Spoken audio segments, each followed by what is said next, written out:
That's another thing. Kids would go, there's Michael Jackson, but he's going away from us. He wasn't, he was going towards them. But people don't care, because he's so good, right? He's so good. He's so popular as well. I think if he'd have lived to stand trial, he'd have beaten the rap, because everyone loves him. And he'd be so vulnerable in court as well, wouldn't he? He'd be there like that, and the judge would go, Michael, did you fiddle all those kids? And he'd go, hee hee. Judge would go, Case, get out of here, you scam. Go on. I promised you more about China, and this is an amazing statistic, okay? This is true, look it up, right? In China, there are 10 million Chinese paedophiles. 10 million Chinese paedophiles in China, and there's not enough kids. Because they've been restricting the birth. There's all these poor pedos, and they're going, where's all the fucking kids? And, you know, fuck me, we're having to double up here, and I just thought of a joke then, I can't do it. It is actually too offensive. Okay, all right, I'll do it. But remember, you can't choose your own thoughts, okay? And I just had this thought, right? Chinese paedophile goes up to a little Chinese kid, and he goes, do you want a puppy? And the kid goes, I'm not hungry.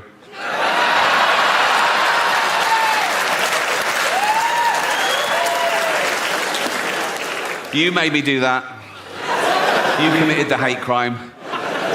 I'm woke, I forgot. Let me get back on track, right, I've got a woke joke, right? You remember those jokes we used to have when we were kids, like doctor jokes, like, doctor, I keep thinking I'm a pair of curtains. Well, pull yourself together then, right? I've done a woke version of that, brought it up to today's standards, right? So, bloke goes to the doctor. He goes, doctor, I keep thinking I'm a pair of curtains. And the doctor goes, well, you are then.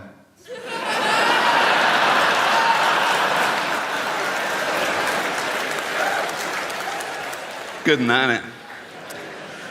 I should do political stuff now I'm woke, but I don't like it when a comedian just spouts his own political views and it relies on the audience agreeing with him to get a round of applause. I think that loses something comedically. I want everyone to like my jokes, whatever your political persuasion. A joke shouldn't have a political wing, you know. I'm political in my private life, like everyone, you know. Like, I'm sometimes incensed by the inequalities in our society. We're in the 7th richest economy in the world, right? And there's homelessness. There's 250,000 homeless people in Britain. Now, I wish there were no homeless people, because they're fucking horrible. Aren't they? You know, oh yeah, right next to the fucking cash point, you cheeky cunt.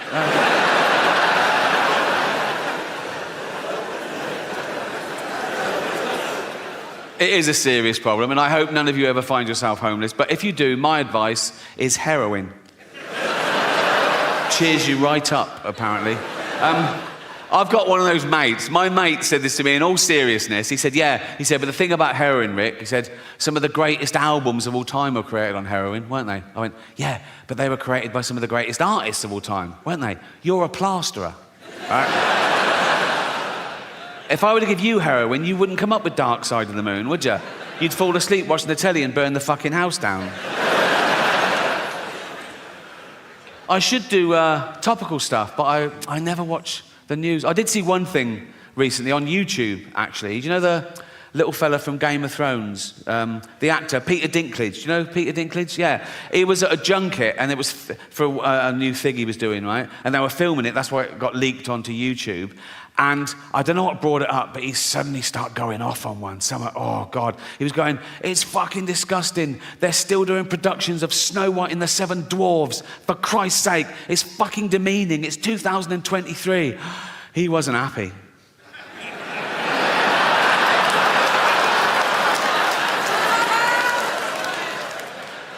He was grumpy, wasn't he? He's got a point now, hasn't he? Obviously he's got a point. But the thing is, it's all right for him because he's a multi-millionaire Hollywood actor, and he's a great actor as well. He does Shakespeare and everything. A lot of dwarves in entertainment aren't that great. No, some of them are fucking... They're props, right? No, let's be... They're lucky to be fired from a fucking cannon, right? And so...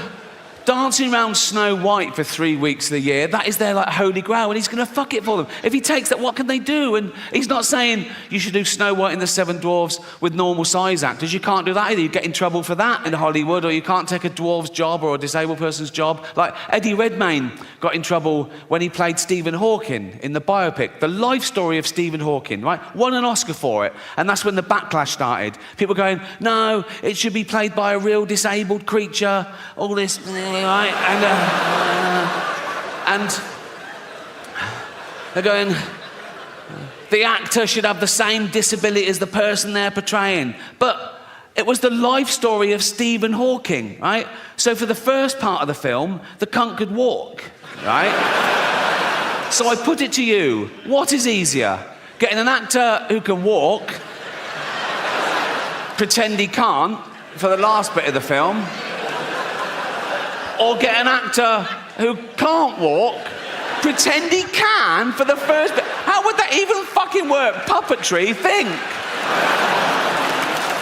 You can't always find an actor with the same disability as the person they're portraying. They're fucking actors. What if they did a biopic of Helen Keller, the deaf, dumb and blind girl? Well, what's the chances of finding a deaf, dumb and blind actress who can play that role? And if you did, you go run into the director and go, we found a deaf, dumb and blind girl. What did she say?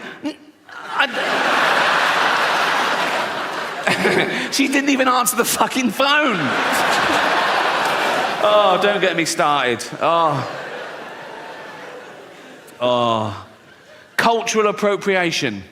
Have you heard of that? Cultural appropriation, the latest no-no. Now, again, in my day, it was considered a good thing to swap ideas with other cultures, with other nations, to share things with other races, to assimilate. It was the opposite of racist. Now it's racist. Gwen Stefani got in trouble in her last video because she had her blonde hair in dreadlocks. People go, no, black people invented dreadlocks, you can't have them, you're white, that's racist. Jamie Oliver got in trouble when he put out authentic jerk chicken recipe. People go, no, black people invented that, you can't have it, you're white, that's racist. Now, black people, they use the N-word, don't they? We invented that.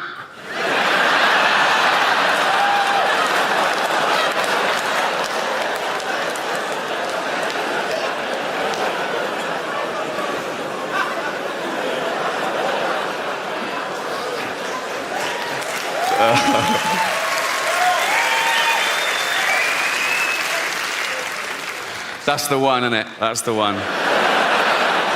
Listen, I know white people are the worst. I know that. That's why no one likes a fucking white middle-aged man anymore until we need a boiler fixing. Then it's get the bald bloke round now. Critical race theory, have you heard of that? Being taught in schools now, particularly in trendy areas like LA, right? Just like 5-year-old kids and 6-year-old kids. If you haven't heard it, in a nutshell, critical race theory says that all white people are racist. It says that we're born racist and we continue to be racist because we're affording the privilege of a racist society set up by our forefathers, okay? So basically, all white people are racist and there's nothing we can do about it, which is a relief.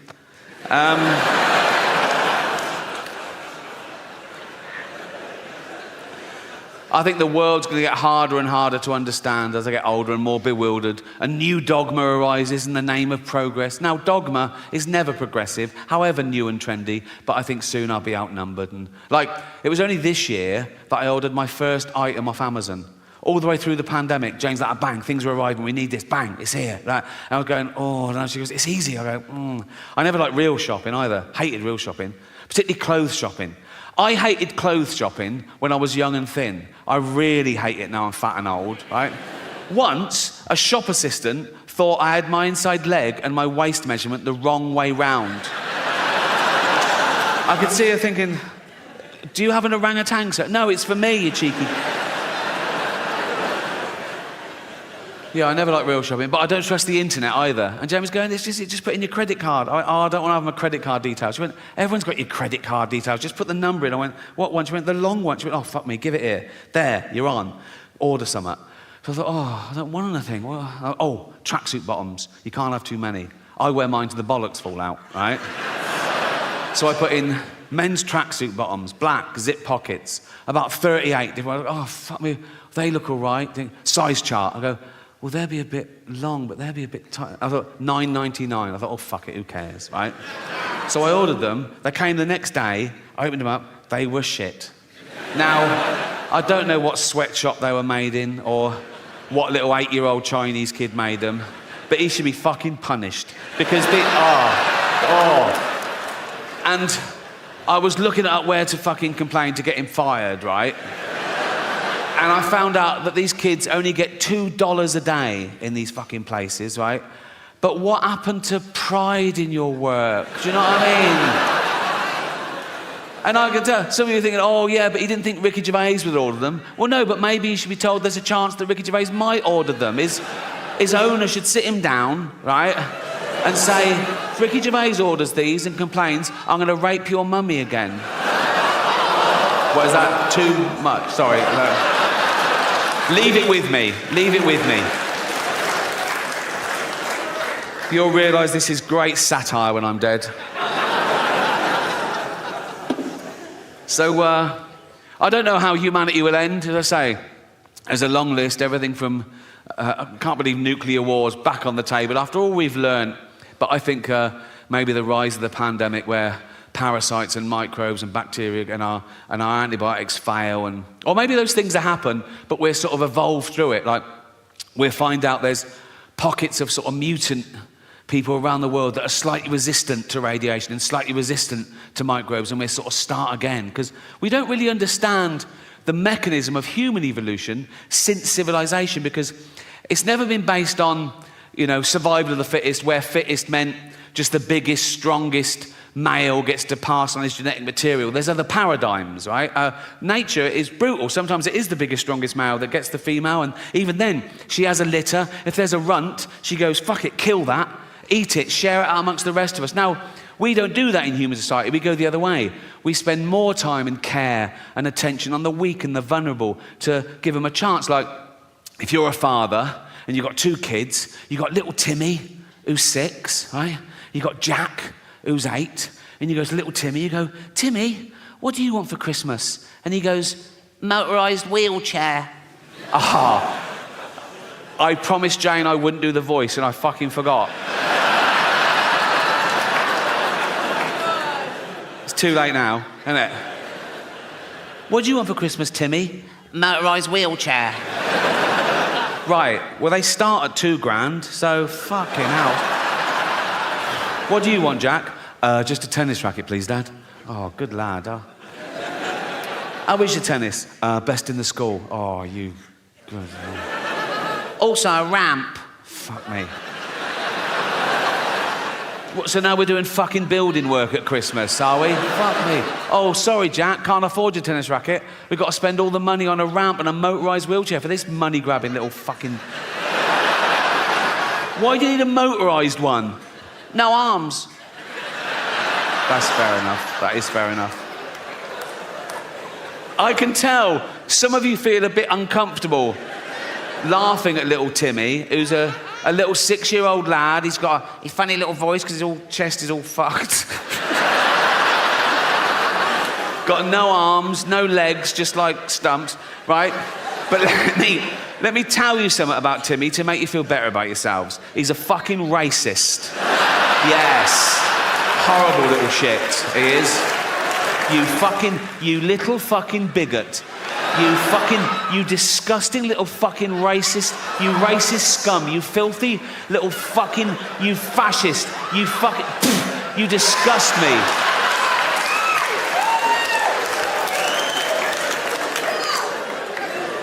Homophobic? Yeah. He's like, they're not like us.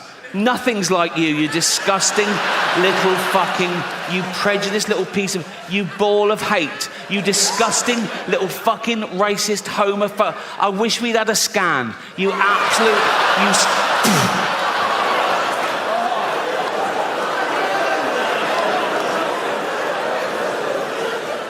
Misogynist. If he could, he'd rape. There's your little Timmy.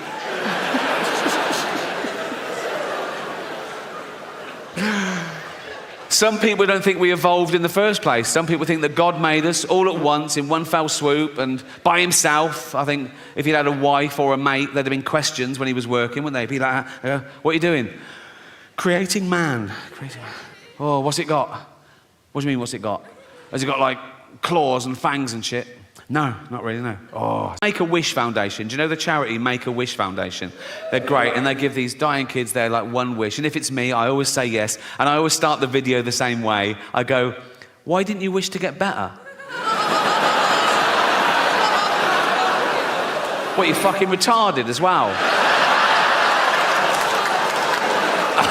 I don't do that either, okay? These are all jokes, all right? I don't even use that word in real life, the R word. You just used it, Rick. Yeah, in a joke. That's not real life, is it? I'm playing a role. You sounded pretty convincing. Yeah, because I'm good. You wouldn't level that accusation at other art forms. You wouldn't go up to Sir Anthony Hopkins and go, oh, I saw you in Silence the Lambs. You a cannibal, are you? No, I was playing a role. Oh, seemed pretty convincing. Yeah. It's good. And I'm good, and that's why I do things well. Imagine if I came at her and did things not very well, so you knew I was joking. That'd be fucking retarded. Has anyone ever bothered asking the dolphins if they mind swimming with dying kids? You know what I mean? Because that can't be fun for somebody. They're like flipping around, and suddenly dumps a truckload of pale teenagers flailing. And the dolphin's like, what the fuck is this? What the fuck's this? Oh, fucking hell. Oh, let them do it. Oh, fuck. They're all dying. Of what? That one just stuck his fingers in my fucking blowhole. He's not going to be around for long, nor am I if I can't fucking breathe.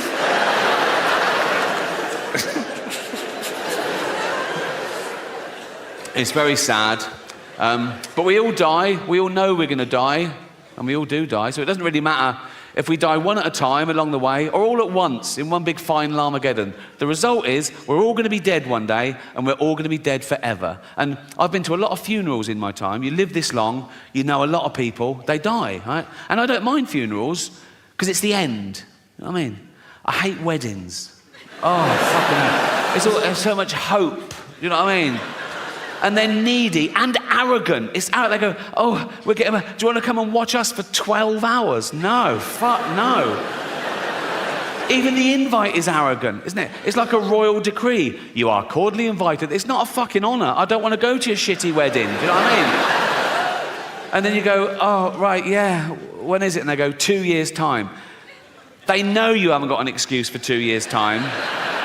So you just have to hope that one of them dies. You know what I mean? And so you go, oh yeah, I'll be there, yeah, where is it? And they go, India. Oh, fuck off. I'm not having injections for you, you boring bastards. And I've got a big family now, a big extended family, and there's always one of them getting married, and they know I've got a bit of cash, so I can't give them a tea set anymore. I've got to get them their first fucking house. You know what I mean? I've got a big family because I had older brothers and sisters, and they all had loads of kids, and their kids have had loads of kids, and their kids have had loads of kids, because we're chavs. Basically. There's a new baby every Christmas. It's one of those families. You know what I mean? I go home, it's crowded. I go, oh, who's this? That? Oh, yours it? Oh, well done. I don't know him, I don't know her. You know what I mean? It's like... But what I've done over the last couple of years, I've got them each individually, right, in private, and I've told them that I'm leaving my entire fortune to just them, right? But to keep it secret. So they all love me, right? And I'm not doing a will, so my funeral is going to be a fucking bloodbath. I'm at that age now where people ask me what I've got planned for my funeral. Even journalists say, oh, what's your funeral? I go, I haven't planned it. I go, no, it's fucking depressing. Also, I don't care. I'll be dead. They go, don't care about what people think of you. No, I'll be dead. They go, what about your legacy? Fuck my legacy. You can't plan your legacy. I think of all these people who died thinking they'd be loved forever, eminent people going, there is a statue of me in the town square. And now they're pulling down the statues, aren't they? Going, pull down this fucking statue. Why? He was a slave trader. Pull down the fucking statue. He built the hospital. Should we pull that down? No, leave the hospital. Leave the hospital. Just pull down the fucking statue.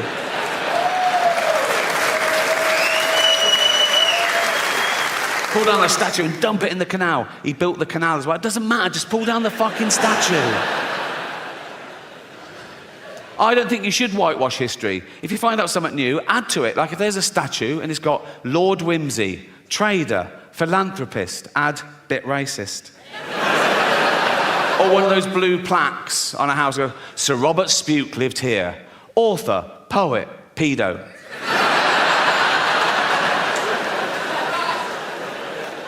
I think we live too long.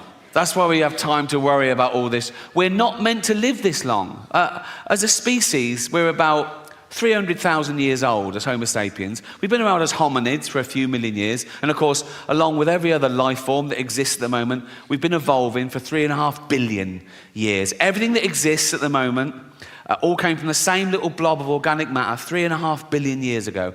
That's why it annoys me when people say, oh yeah, humans, we're the most evolved. We're not the most evolved. We're no more evolved than the slug or the snail. People go, oh, come on, look at them. Yeah, they got it right early doors. Nature keeps testing them. You know, do you want eyes? No.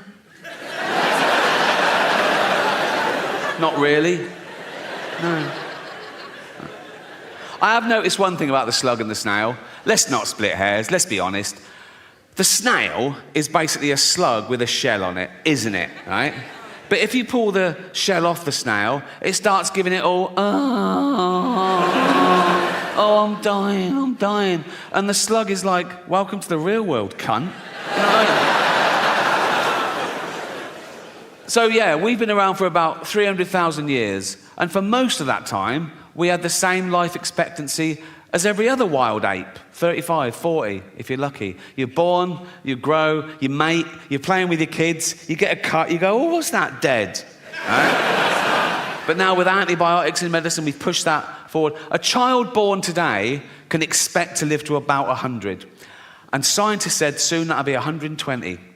And science also said that in the near future, there's no reason with proper care and attention that human beings won't regularly live to 150 years old, which is amazing until you remember that we get a set number of brain cells, right? Which we only lose, you can't get them back. So in the future, there's going to be 15 billion people on the planet, you know, half of them are going to be over 100, and they're all going to have Alzheimer's. It's going to be like Dawn of the Dead. It's going to be fucking horrible. My auntie died of Alzheimer's. I don't know how you die of Alzheimer's. She forgot to live. Right? And for the last couple of years, she was in her home, and my cousin, her only kid, used to visit her like once a week, and it got more and more depressing because soon she didn't recognise him, and then she didn't know who she was, or you know, and then she died. And at the funeral, we were sort of reminiscing about the good days, some of the funny, absent-minded things she said and did, and we realised, oh, probably that was the beginning of the disease before it was diagnosed. And this is a true story. Once, my cousin went home from work, and he went in, and she went, your tea's in the oven, I've had mine already. He went, oh, cheers, Mum. And it was like a fish pie, right? He ate the fish pie, and he went, oh, God. And he ran upstairs, vomited, went back down and went, Mum, the fish is off, I've just been really sick. And she said, yeah, it made me really sick.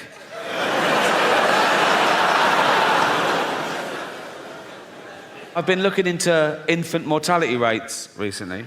For research, it's not a fucking fetish. Like,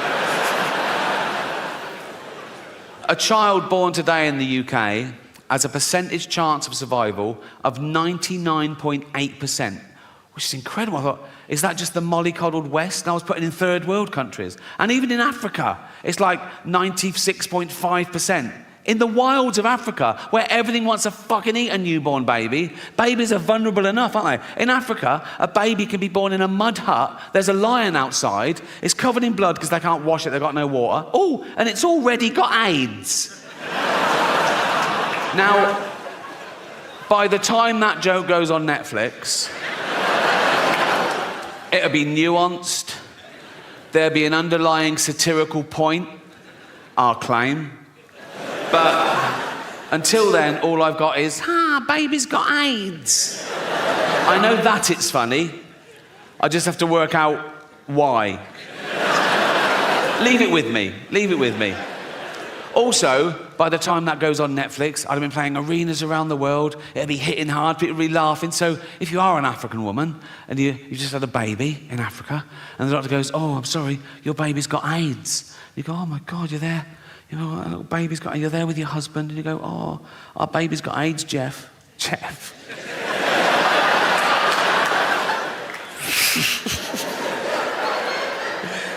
I know, Tracy, I'm gutted too, darling. Our baby's got AIDS. Oh, should we watch some comedy to cheer us up? Yeah. What, Netflix? Yeah. What, Ricky Gervais? Duh. Yeah. And they're sad that their baby's got AIDS, but they're sort of laughing along. Armageddon, And it gets to that bit. Baby's got AIDS. And she goes, oh my God, Jeff, what? Why are they all laughing at us and our baby with AIDS? And Jeff goes, well, they're not laughing at us per se. She goes, well, they are. They've named us and everything. They're literally laughing at us in this bit.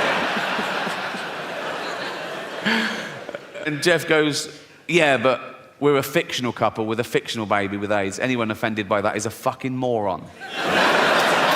And then he goes, and at least he didn't do the accent. So... And then she goes, yeah, but only because Jane begged him not to. It's funny because it's true.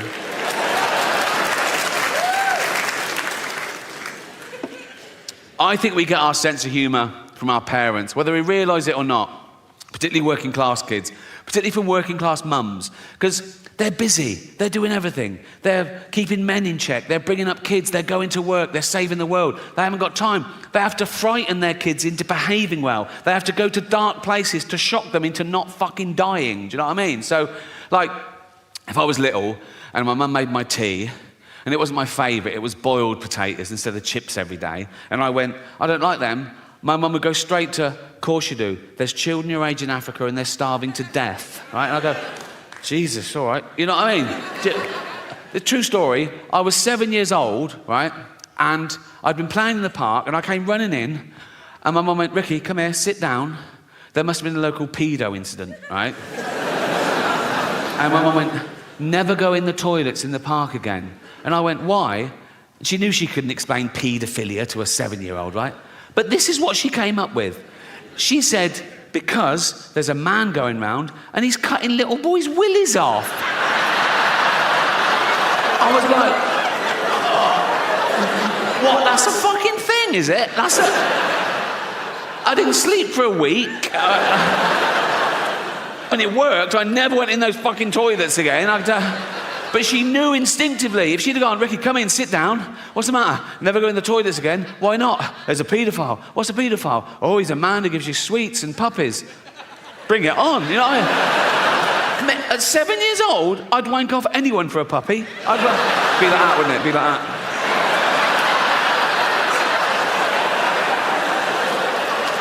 Gonna get a puppy here? I'm getting a puppy. I'm getting a puppy. Gonna get a puppy here? Oh, fucking hell. Oh, I cannot do it left-handed at all. Fucking hell, come on. Have you been drinking? Oh, Jesus Christ. Come on. Fucking hell. Oh.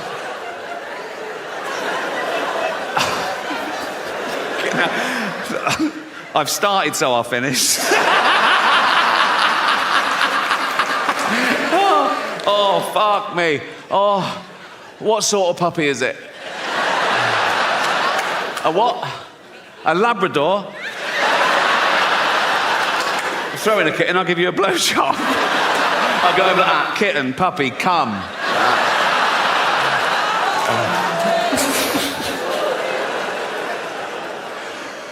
Oh, I miss the local pedo.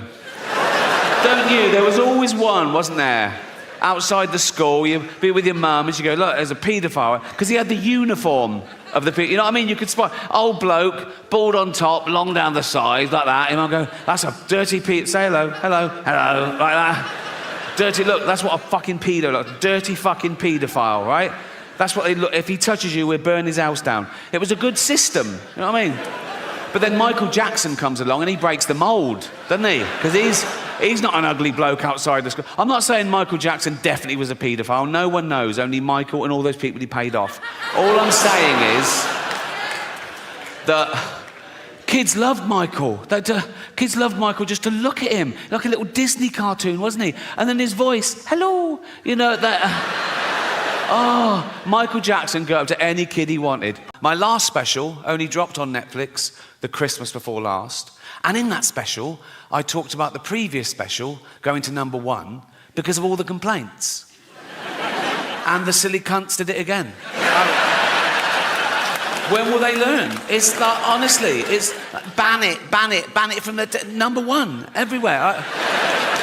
My name trended for 3 days that Christmas. I wasn't the only comedian who trended that Christmas. Do you know the comedian Rosie Jones?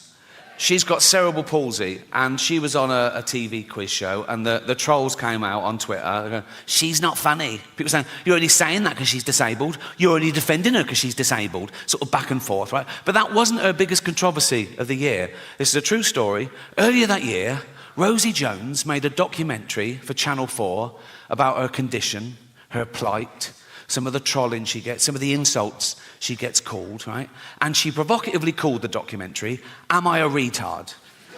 Yeah, great.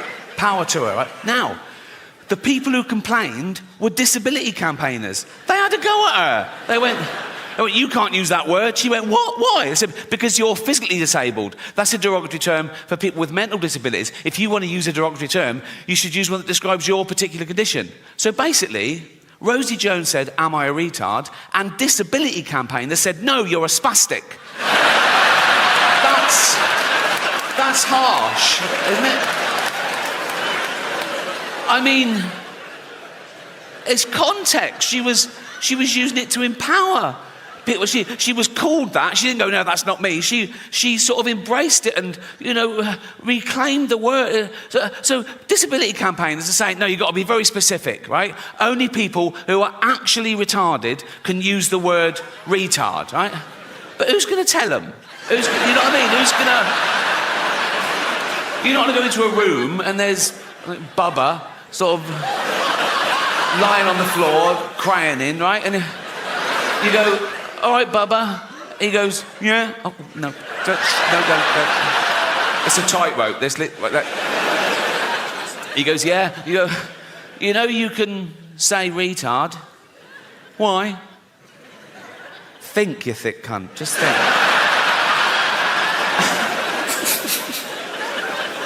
Anyway, I think she should be allowed to use the word in context. If she can't use the word, then I've used the word now, so I'm in trouble again. Actually, I didn't use the word, did I? This is a point I want to make. People say, oh, he used the word so-and-so. I didn't use the word. Using the word would be calling someone that word. That's using the word, isn't it? I said the word in a discussion about the fucking word.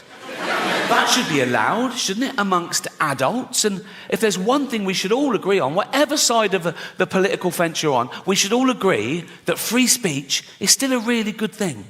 It always has been. And it always will be. But now there's factions of people go, oh, no, we got it, we don't like it, we've changed our mind, it wasn't going well for us, we don't like free speech anymore.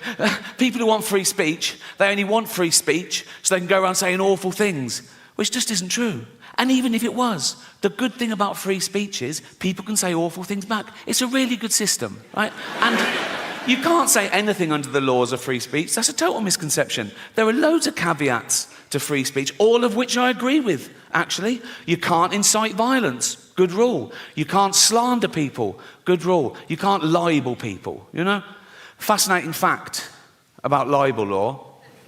You can't libel the dead. So I could stand here and say, Gandhi used to take it up the arse. If I wanted. Which I do.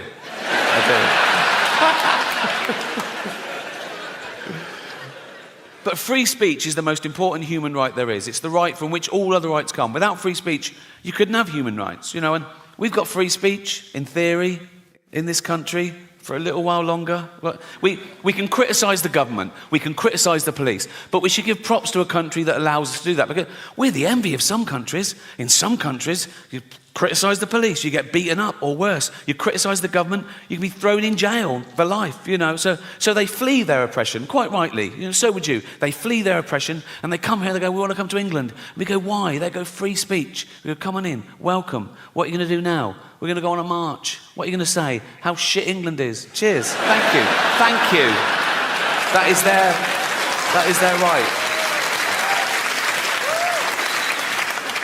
But I'm too old now not to say what I want, you know. I want to say and do what I want all the time. I want to do my favourite thing all the time. I don't even like doing my second favourite thing if I think I could be doing my favourite thing. Do you know what I mean? Like my favourite thing is play tennis. I play every Friday. I keep Fridays free. I look forward to it. I play tennis. It sets me up for the week. So if ever on a Friday I have to do my second favourite thing, like 3 weeks ago, attend a neighbour's kid's funeral, I'm like... This is boring. But we all want respect, right? We all want respect, and we all want to raise our status in society. We can't help that. That's in our evolution. That's group selected from when gossip used to control the tribes, right? And there's still 2 ways you can raise your status in society. One, be competent at something, like, oh, he's a good hunter, go with him, he's good for the tribe. The other way you can raise your status is have virtue, like, oh, he's not a great hunter, but he's wise or kind or whatever, you know. And then, with the advent of social media, people suddenly discovered they could just say they were virtuous, no evidence, no proof, just loads of flags in their bio, right? And they would raise their status by bringing other people down, catching other people out. Oh, look what he said. Oh, he's not as virtuous as me. Look how good I am. Look how bad. And that's where the term virtue signalling comes from, right? And I hate it when they bring their kids into it. You can believe what you want, have opinions what you want, vote how you want, but go on a march, great. But when I see a 5-year-old holding a placard, he doesn't know what that says. That's the adult, you know. Like I saw someone tweet this once. Someone tweeted, my 4-year-old just looked up at me and said, Mummy, why does Rishi Sunak hate poor people? Never fucking happened, right? But the most annoying thing about virtue signalling is it's people being smug about having the morality of the age. You're what you're like because of where you are and when you are. Like, it's not brave of me to be an atheist in this country, in this year. It would have been brave 200 years ago, or mental. Right? And it'll be brave in some other countries, or mental. Right? But people say things like, oh, I'm anti-racist. Yeah, well done. We all are. We know that's the way to be now, but it wouldn't have always been. Well, if you would have been born in a different place or time, maybe you wouldn't. They go, no, I'd been anti-racist whenever I was born. Well, people say things like, they go, oh yeah, I'd have definitely hidden Anne Frank. Would you? Would you? Anne Frank comes to your door in the war, right? You open it, right? There's Nazis everywhere, right? She goes, can I hide in here? You go, what up? Just face-palmed Anne Frank, like that. Whoa, wait. What happens if they find you? They murder me and you. Go next door. They've got a lovely big attic, they've got a typewriter, you're gonna... over there. But I'm anti-racist, of course I am. But I'm willing to admit that if I'd have been born 300 years ago and I was white and wealthy, I'd have probably owned slaves. Because I'd be nice to them, so shut up, right? I'd be the best slave owner you've ever fucking... No, I'd dress mine well, I'd dress my slave... Yeah, I would. I'd dress mine in little suits, right? I go throw those dungarees away, put a little suit on her. All the other slaves looking at it, I go, fuck. And I go, right, let's go to the pub, boys. Right? And all the white people go, you can't take your slaves to the pub. I go, fuck you, fascist. They're my slaves, I'll do what the fuck I want with them. We go in the pub, the barman will go, you can't bring them in here. I go, fuck, we're going to the saloon bar as well. We got little suits on it. You look good in your suits, boys. Wear socks. We wear socks. I go, I'm buying the drinks, put your money away. You haven't got any money, but you know what I mean? And then we just having a laugh, teasing each other, just bants. Like, if one of them got a bit too familiar, I would have to punish him, just to keep the status quo. If he called me gammon or something. Which is the only racial slur allowed now, isn't it? That's fine. You can call a white person a gammon. It's fine for some reason. You can even be ageist. You go, you fucking old gammon. And it's totally acceptable for some reason. But I'm going to reclaim the word. You know, like black people have reclaimed the N-word, I'm going to reclaim the word gammon. So I'm going to be in Carluccio's in Hampstead, right? With all my white friends, and we'd just be hanging going, how you doing, McGammon? Right? And if our black friend, Rupert, I said it was Hampstead, if Rupert came in and went, McGammon, I go, you don't fucking use that word. My point is, morality evolves. It moves with the times like everything else. Just think of that. In a few generations, we've gone from owning slaves, being legal and respectable in the eyes of God, to a racist being the lowest of the low, isn't he? A racist is the worst person in society these days. Actually, a paedophile is the worst. Goes paedophile, then racist. A racist paedophile is the worst If I met a racist paedophile, I'd go, fuck the little black ones too, you bigot. You know?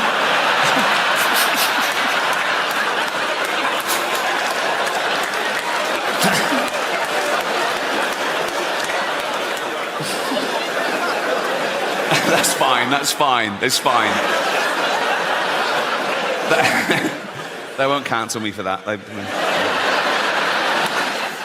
I mean, they've been trying to cancel me for about 15 years, and they've always failed. And often the people trying to cancel me have been other comedians writing for the posh papers, doing that thing they always say, he's punching down. Well, comedy should punch up. We only punch up. We punch up. Their idea of punching up, they have a go at Boris Johnson. How the fuck is that punching up?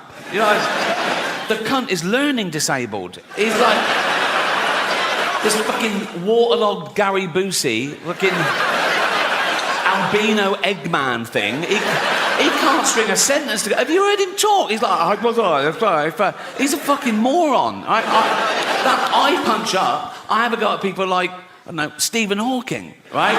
Yes, the greatest brain that's ever lived. He can take it, and he wouldn't even have minded when he was alive because he's part robot, isn't he? I think he's basically a talking chair, so you can say what you want. And he was on Epstein's island, apparently, so fuck him. I don't. What was he doing there? Why do I want to go? Why? Why? You're like just there doing fuck. I would go. What? I know pedos who'd kill for a ticket to that, and he's just taking up a space. It's probably DEI or something, and they go, we need one. Like, I'll go, what are you doing here, Steve? He go, I'm thinking weird shit. Fuck off.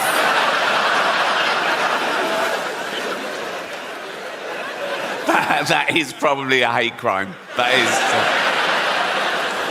is. It's a big buzzword at the moment, isn't it? Hate crime. Whatever happens, someone always goes, oh, was it a hate crime? Why? Makes it so much worse. Does it? Why? If I was just walking home tonight and someone randomly jumped me, beat me up, mugged me, stabbed me, threw acid in my face, I wake up in intensive care, beep, beep, beep.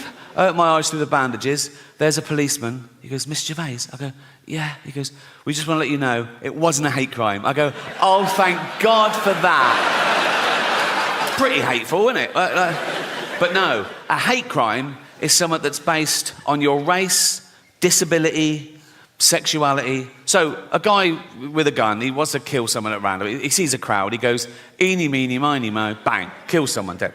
He goes to court. The judge goes, why did you kill that person? He goes, no reason. The judge goes, so you're not a bigot? He goes, oh no. The judge goes,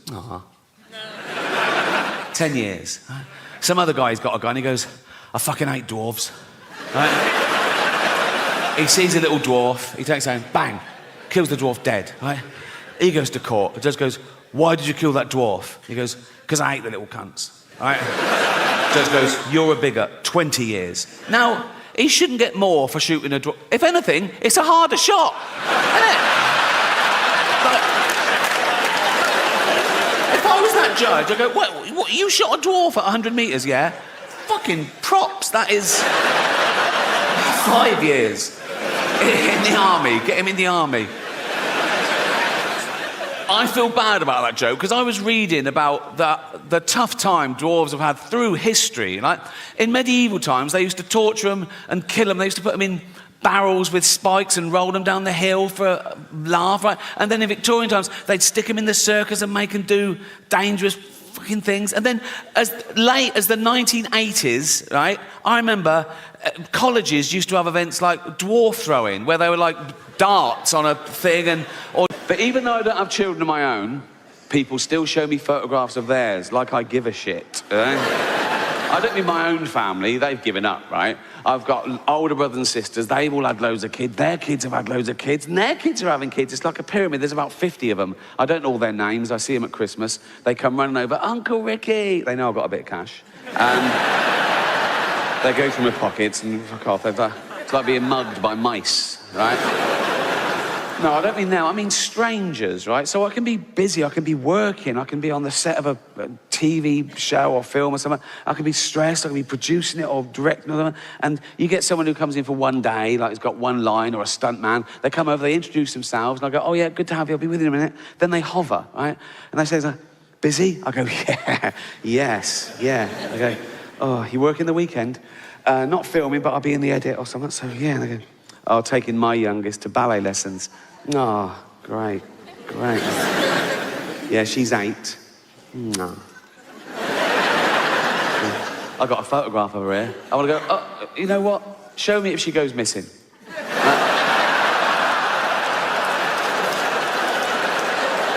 I'll keep an eye open in the woods. You know what I mean?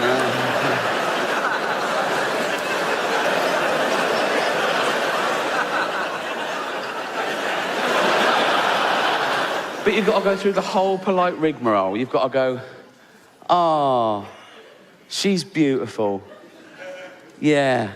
It's got to be that long. Too short and it's awkward. They know. You go, yeah, right. Oh. Too long and it's like, oh.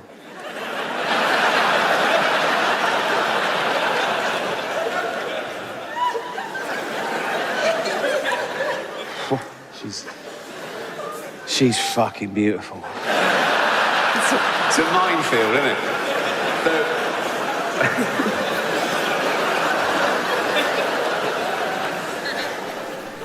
I'm not out of touch, but I am spoiled.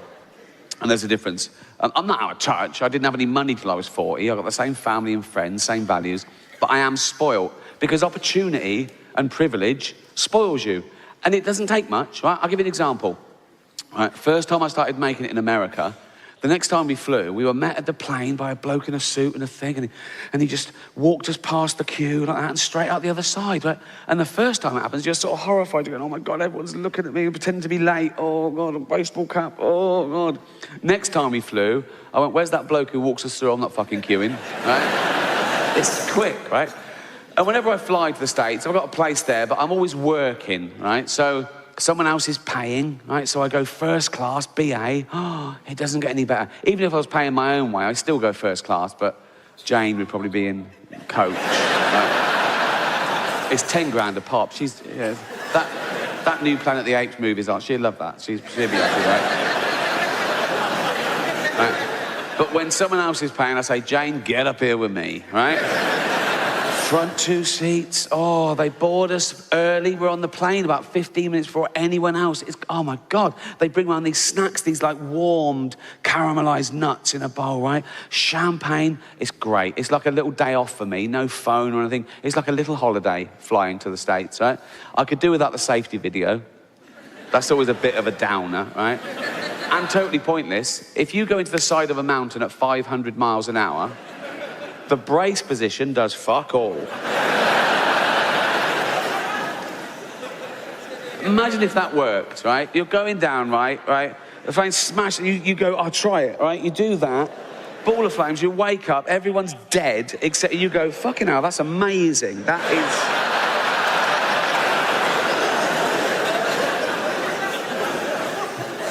And they always use that voice, don't they, on the safety. They always use that voice, that calming, hypnotic voice. Like, nothing bad will happen. They're saying horrendous things, but they're trying to make you think nothing bad will happen because I'm using this voice, so don't worry about it, right?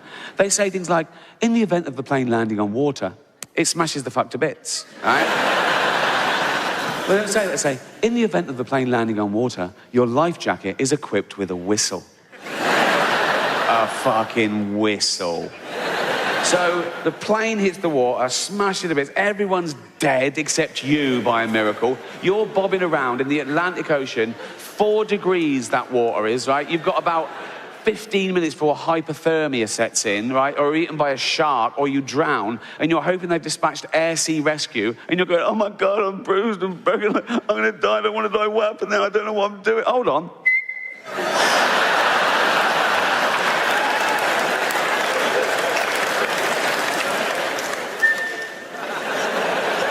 I mean, air sea rescue. Now, I don't know if you've ever been in a helicopter. Of course you haven't, right? But they're fucking loud, right? It's like having your head in a washing machine. You have to wear earplugs and then ear defenders. Your teeth rattle. It's like that. So you're over the Atlantic Ocean at night. You go.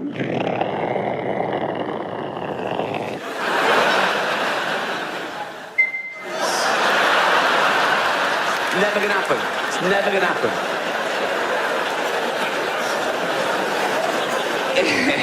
If you crash, you die, right? But apart from that, it's brilliant. Right, so I was flying Heathrow to JFK just before Christmas, right? Boarded us early on the plane. She comes round, oh, champagne in a wine glass, like you like it, Miss Gervais. I go, thank you. She goes off, I go, excuse me, got any of them warm nuts? Huh? She went, oh, we're not handing out nuts on this flight. There's a lady getting on who's so allergic that even someone else eating nuts in the vicinity would cause her to have a fatal reaction. I went, oh my God. She went, yeah. I said, oh, of course, yeah. I was fuming. I mean, what's that got to do with me? Why can't I eat nuts just because fucking this woman will die, right? Nuts. I mean, how has she lived this long? If walking by a nut kills you, if being just near a nut, how has she never been near a nut before? And how has she lived long enough, having never been near a nut, how has she lived long enough to earn enough money to be near me on a plane, right? Honestly, it's... And if being near a nut kills you, do we really want that in the gene pool? I mean... I've never wanted nuts more. I felt that she was infringing on my human right to eat nuts, right? And this is how spoiled I am, okay? I actually had this thought. I thought, oh, no, I wish I'd bought my own nuts on, right? And I thought that for about a second. I thought, oh, no, that wouldn't work, because she'd get on, right? She'd start going, oh, blowing up like a frog, right? And die, right? And then someone would go, Ricky Gervais bought his own nuts on. Right? So, of course, I don't take my own nuts on. What I do now, before I fly, I have a shower, and then I rub myself all over in nuts, just in case. Because then they go, oh, can I have any nuts? I go, oh, no, not nuts. A lady getting on, so allergic, she'd die. I go, yeah, not a problem, right? Lady gets on, sits down, starts blowing up like a frog. Right? I'm going, what's the matter? I'm touching her all over. I go, what's the matter?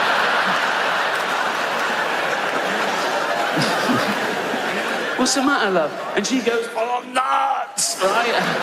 And dies, and I go, who's been eating nuts? I get off scot-free. So I got to America, I went on the chat show, right? The Tonight Show with Jimmy Fallon, right? And I told that story, the whole thing, right? And went well, audience laughed, great, went out, right. Next day on Twitter, outrage. And by outrage, I literally mean one person going, how dare you, right? This woman had seen that she was like, I saw you on Jimmy Fallon, it was disgusting, making fun of nut, my daughter's nut intolerant, how dare you, children die. Oh my God, who's this one? And she's tweeted me about 15 times. She starts atting NBC and Jimmy Fallon. I'm going, why is she stirring up trouble? How many followers? 23, ignore it, don't worry about it. Right? And you know when you're being told off and they use your own silly words against you, like a teacher going, what, you find so-and-so funny? And because the teacher's really angry, right? Yes, you do find that thing funny. Whatever they... She said, would you find it funny if my daughter blew up like a frog? Yeah, because you saying that, yes. If you said that at the funeral, I would, yes, yeah. So, right, and then someone else gets involved, Ohio Mums Against Nuts, right? And she does a blog, right, and they're talking to each other, and she puts me in her blog about how disgusting I am, how many children die, and all this sort of stuff. One of them even filmed her little girl, right? and put it on YouTube and sent me the link. And I opened the link. It was a sweet little girl, about 7 years old. And she just went, "Dear Miss Gervais, I have a fatal nut allergy." Delete. Not my problem, right? Ignore, right? But then one of them said something that reeled me in. Just because I'm this self-professed Twitter police, right? Try and explain to someone every day what freedom of speech means, particularly in the context of comedy, and particularly in the context of a joke, that a joke about a bad thing isn't as bad as the bad thing. It's not even necessarily condoning the bad thing. It could be anti the bad thing. It depends on the actual joke. And this woman said, "You should never make jokes about food allergies." I should have left it, right? I sent back, "I make jokes about AIDS, cancer, famine, and the Holocaust, right? And you're telling me I should never joke about food allergies?" She sent back, "Yes, but the Holocaust didn't kill children." Well, it did, didn't it? It was horrible, the Holocaust. Some would say as bad as food allergies. Didn't kill children. Jesus. It did kill children. Oh my God, Hitler killed 12 million people, many of them children. Hitler, I've just got to say, Hitler, you couldn't make him up. He is the worst human being to ever walk the face of the earth. He's a crazy, evil, racist, narcissistic serial killer. Just terrible. But if I was throwing a dinner party and I'd been slaving all day over a hot stove, right? And I was getting everything ready, right? And there was one place left, and I had to either invite Hitler or that little girl with food allergies.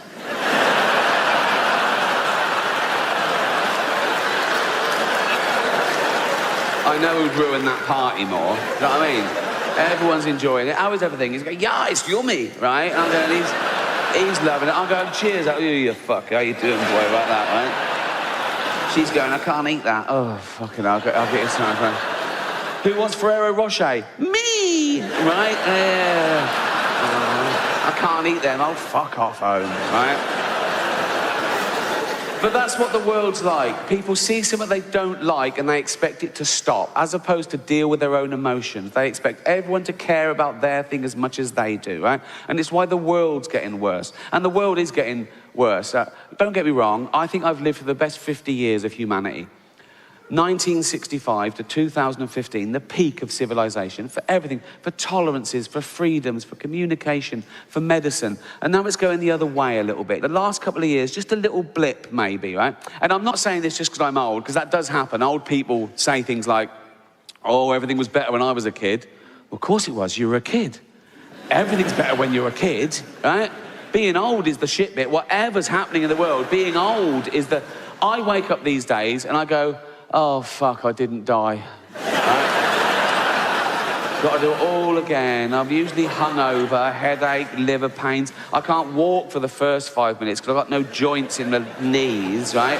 I'm getting fat again now, right? Now, I was thin till I was about 28, like proper skinny, like 9.5 stone, right? Then I got a job, right? And the next sort of 20 years were what I call my eating years, right? And I just got steadily fatter and fatter till I reached a peak of unwellness and blobbiness when I was about 48 years old. And it was one Christmas, I was at home, lying on the floor, right?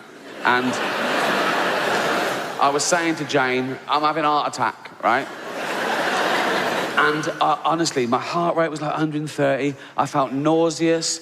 I was palpitations. I was sweating because I'd eaten 11 sausages. True story, right?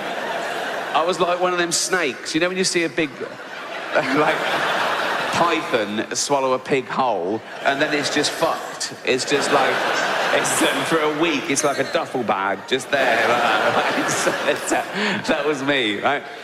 And obviously I wasn't having a heart attack, but it worried Jane. She said, "You've got to start looking after yourself." I thought, yeah, you're right, 48. So I started working out, right? I started working out every single day. I didn't give anything up, right? I don't eat meat anymore, but I was having like 2,500 calories, 3,000 calories a day, including wine every night, right? But I burnt it off the next day. Just so I could do all that, I worked out for an hour and a half every day, running, weight training. I had more time on my hands than the average person. I had a gym built in my house. I had no excuse. And I lost about 20 pounds, and it was great. But now, I still eat and drink too much, right? But I physically can't burn off the calories. I can't do enough because I'm so old and broken and tired. So I'm gonna go. Thank you. Wow. Oh, calm down. Shut the fuck up. Thank you. What a lovely welcome. Just for that, I'm gonna try my hardest tonight. I know what you're thinking. You're thinking, Rick, relax. We've already had our money's worth just seeing you. What? You're a legend. Shut up. Why is he? Huh? I'm not a god. Why is that? I'm just an ordinary guy, you know, going around talking to people. Sort of like Jesus, in a way, but better. Well, I've actually turned up, so...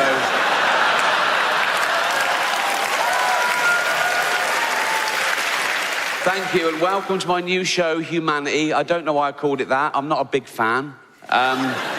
I prefer dogs, obviously.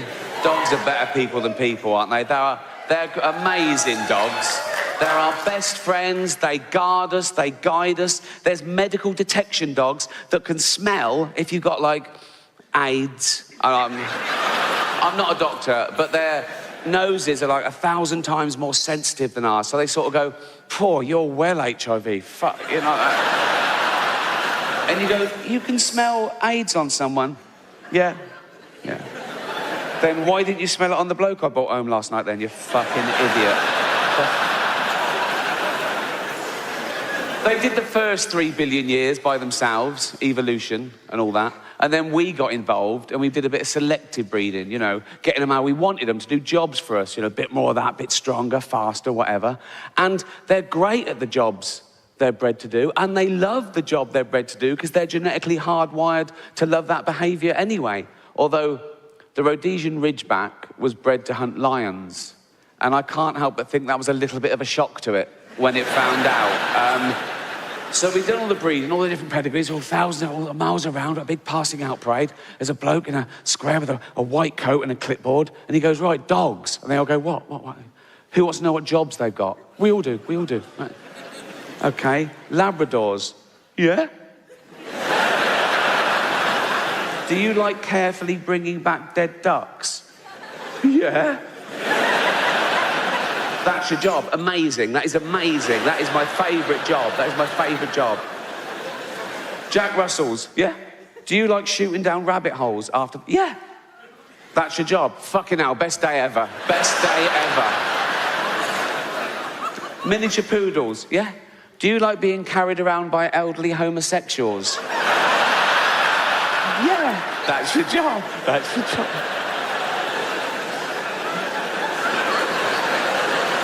Ridgebacks. Yo. You're hunting lions. What? You're hunting lions. Fuck off. Yeah, you are. No, we're not. Lions? We get fucking mashed. Why can't the Rottweilers hunt lions? They're shaking babies. Good boy. Good boy. You shake that baby if you want. Good boy. Cheers. So yeah, this is my first new stand-up show for 7 years, if you don't count the Golden Globes.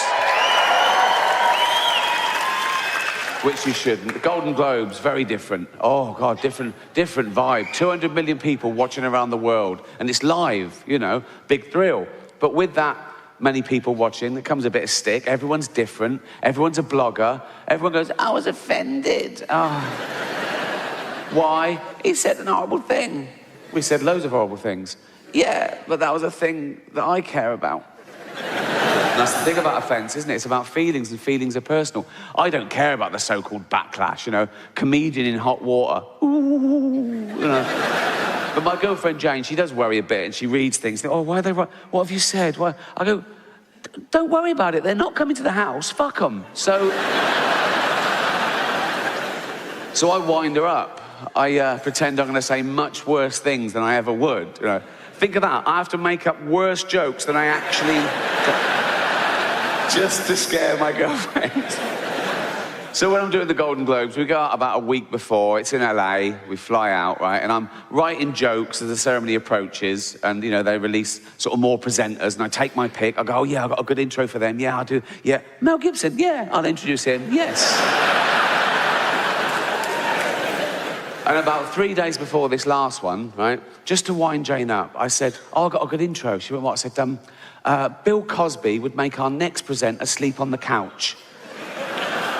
Please welcome Helen Mirren. I didn't do it. I didn't do it. She went, you're not going to do it? I said, no, I'm not going to do that. Next day, I got her again. I said, is this too much then? I said, not even Bill Cosby carries enough tranquilizer to bring down this next magnificent beast. Please welcome Melissa McCarthy. I didn't do it. I'd never tell a joke like that. It's horrible. I was just doing it to annoy Jane. I'd never even think of that. So don't... Even on the day, on the way to the red carpet, we're in the limo, just to wind her up, I said, oh, I'm going to start off with a funny little one-liner, just an old-fashioned joke. She went, oh, what? I said, what did the deaf, dumb and blind orphan get for Christmas? And Jane went, I don't know. I said, cancer.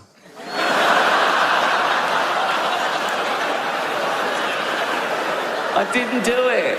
So you're getting offended at a joke that doesn't exist. So I'd never say that in public. So to anyone who mattered. Anyway, so don't... As it was, I didn't have to worry about offending anyone because it just happens, so...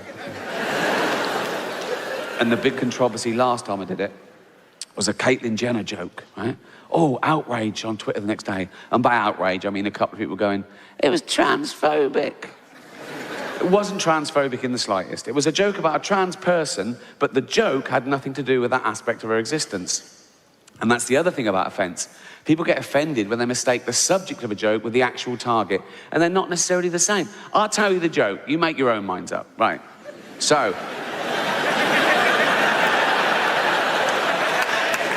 It's live, so they go, and now your host for the 68th Annual Golden Globe Awards, please welcome Ricky Gervais. They go, and they're all clapping, all the actors are looking up, smiling at me nervously. It's brilliant, right?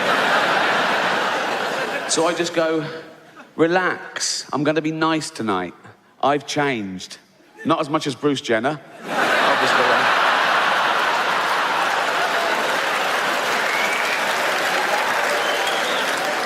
And I go, now Caitlyn Jenner, of course, and what a year she's had, became a role model for trans people everywhere, bravely breaking down barriers and destroying stereotypes. She didn't do a lot for women drivers, right? So that's a clever joke, and I'll tell you why, right? It's layered. No, listen, right? The subject of that joke is stereotypes. I'm playing with the notion of stereotypes, right? So I start off saying, she's a real woman. Some would say a liberal, progressive attitude. Then I go, oh, if she's a real woman, I hit them with the old-fashioned reactionary stereotype. She must be a bad driver then, right? And the target of the joke is a celebrity killing someone in their car. Let's not forget that, shall we? A celebrity killing someone in their car, running home and popping on a dress. That's the target of the joke, just so we're clear, okay? She was interviewed about a week later at some press conference for a show she was launching, now cancelled. And the press were around and one of them said, what do you think of the Ricky Gervais joke? And she went, maybe I should host the Golden Globes, right? And they tweeted that, and they atted me in, because they want a celebrity feud, you know? It was clickbait, so I rose to the bait, obviously. I just sent back, let her host, just don't let her drive.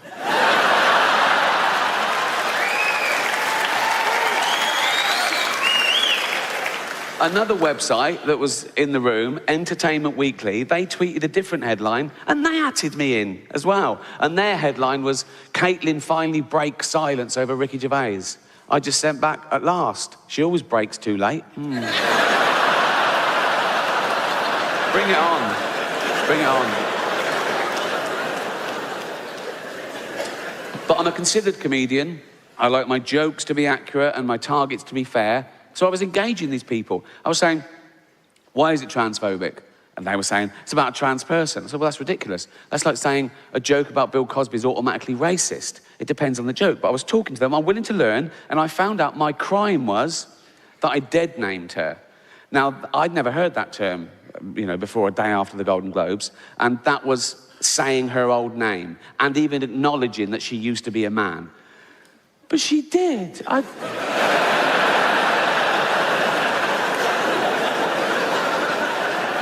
saw him on the Olympic Games. It was decathlete. It was in everything. He was all over the place. Shot put and pole vault. He won a medal. He was famous. He was on telly all the time. But, a big, famous man with a huge, I don't know, but I mean, I'm guessing he probably, he's a big, but I've learned my lesson. Now, I'd never dead name her now. Now I know it's wrong, I'd never dead name her now. But like years ago, when, she was a man, it was years ago, I'm saying, right, and she went to the doctor, right, and knocked on the door, and the doctor went, come in. This is years ago. I'm saying, I'd never dead name her now, but this is like a flashback before anyone... Do you know what So, come in, and he went, hello, Bruce Jenner, because that was his name then. The doctor, this was years ago, and the doctor went, oh, I'm Bruce Jenner, you big old... How you doing, boy, you fucker? How you doing? You big old lunt. Oh, how you doing, boy? Come here, you fucker. How you doing, Brucey boy? You all right? Right? And Bruce Jenner, because that was his name, this is years ago, right? So Bruce Jenner went, yeah, not too bad, doctor, yeah. Not too bad, right? And I was like, what can I do for you, Bruce? You fucker, how you doing, boy? And Bruce Jenner went, because that was his name, Bruce Jenner went, look at that. And the doctor went, oh, come on, Bruce Jenner, you know the rules. He uses his whole name every time for some reason, I don't know why. Come on, Bruce Jenner, you fucker, you know the rules. You can't bring your big old pole vaulting pole in here, mate, And Bruce Jenner went, no, that's not my pole vaulting pole, that's my enormous penis. And I thought, oh, right, yeah, seeing as it is your penis, you can bring it in here, but you should have left your shot puts outside. And Bruce Jenner went, that was his name for 58 years, I think.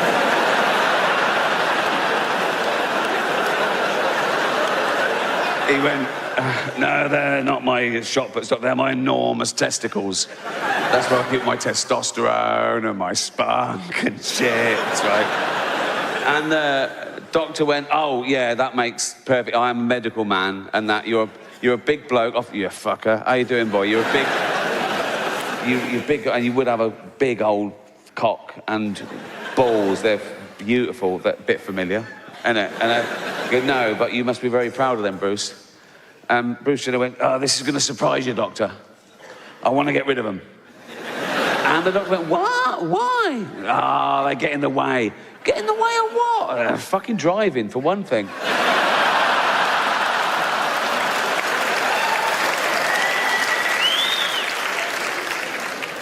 So I'm engaging these people, and I'm saying, but I had to say her old name, because that gets me into the joke. I say, I've changed, not as much as Bruce Jenner, and then I do the actual joke. They went, no.